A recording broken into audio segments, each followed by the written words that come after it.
Bonjour, bonsoir, salut à tous selon ta position. Bienvenue à Ivoirepédia, la chaîne qui présente la Côte d'Ivoire sur tous ses plans. Nous allons parler d'aujourd'hui de la ville de Mans. Ok. Donc, la ville de Mans est une ville située à 600 km d'Abidjan et c'est le chef-lieu du Tompi et la capitale du district des montagnes.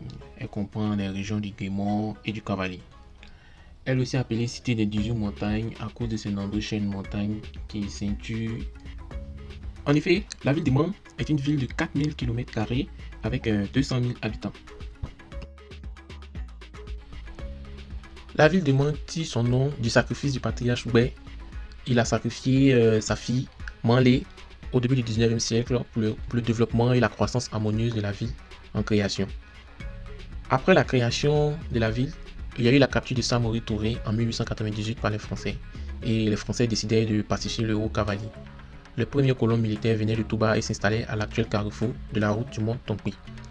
Leur cohabitation fut vraiment difficile en 1911. Ce nouveau port français appelé Cuipleu ou village des Blancs par les indigènes prend le nom de Mans en souvenir de l'ancien village des guerriers d'An, situé sur la colline au-dessus de l'actuelle résidence de l'évêque du diocèse de Mans. Et oui, autrefois les colons avec leur habitation pile poil où l'évêque habitait à Mans. Donc, autour de Mans, nous avons une forêt et une végétation. Par exemple, la forêt de Gbeplu est aujourd'hui protégée et les singes sacrés y habitent là-bas. La végétation est dominée par des forêts denses, les climats est de type tropical et à ce titre, on se trouve le marché de toutes sortes de produits avec ces climats. C'est pour cela, au marché de Mans, on trouve toutes sortes de produits liés à ce type de climat. Bananes, patates, manioc, igname, huile. Et aussi le café et le cacao sont les principales cultures de rente des paysans. Avec cela, les paysans peuvent inscrire les enfants à l'école, tout ça. Donc le café et le cacao est vraiment important dans la ville de Mans. Comme administration, Mans est le chef de lieu du département du même nom. C'est-à-dire il y a un préfet à Mans. Mans possède aussi un centre hospitalier régional, une préfecture et 2 commissariats de police, une brigade de gendarmerie, une compagnie et une légion de gendarmerie. L'administration est très bien représentée dans la ville de Mans, donc vous pouvez vous installer à Mans. La population est à majorité autochtone, c'est-à-dire dans communément appelé Yakuba. On trouve des ethnies telles que les Toura, les Wobé, les Guéri, les Maou, les Malinké, les Koyaka, les Sénoufo et aussi les Baoulé. Les ressortissants des pays voisins de la sous-région partagent l'espace avec ces derniers. Ainsi, on rencontre des Burkinabés, des Maliens, des Sénégalais et des Nigériens. Comme tradition, les populations autochtones de la ville de Mans, qui sont les Dang, les Yakuba, qui sont des peuples très attachés à leur tradition. Ainsi, chaque famille, chaque village possède soit une case, une forêt ou un coup d'eau sacré, servant à adorer les mânes des ancêtres. Une forêt sacrée doit souvent son caractère sacré au fait que le corps de l'ancêtre ou du fondateur du village y repose. La chasse y est formellement interdite. La case sacrée sert aussi aux prises de décisions importantes concernant les familles. Au pays d'An, toute cérémonie débute par un rite protocolaire de la libation. Elle est effectuée en général par les propriétaires terriens. Les masques sont également partie intégrante de la tradition d'An. Ils ont une fonction spirituelle et distractive. La vie de certains masques sacrés sont interdites aux femmes. La tenue traditionnelle Yakuba est appelée les Zagweli.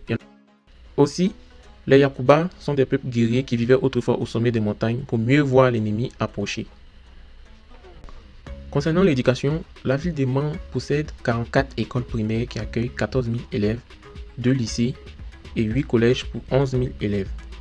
La ville accueille sur son sol une université qui a ouvert ses portes cette année, c'est-à-dire en 2019, pour la rentrée académique 2016-2017.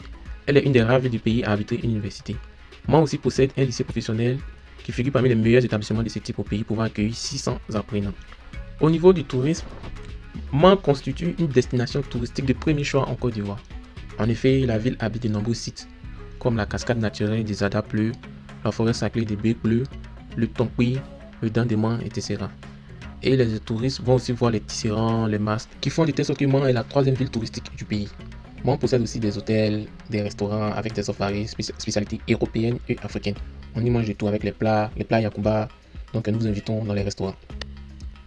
Les populations de la ville de Mans vivent essentiellement de l'agriculture, c'est-à-dire l'exploitation du bois, la culture du cacao et du café destinée à l'export. L'activité touristique est la seconde marque de Tompi après l'agriculture. Le sport est vraiment présent dans la région hautement touristique.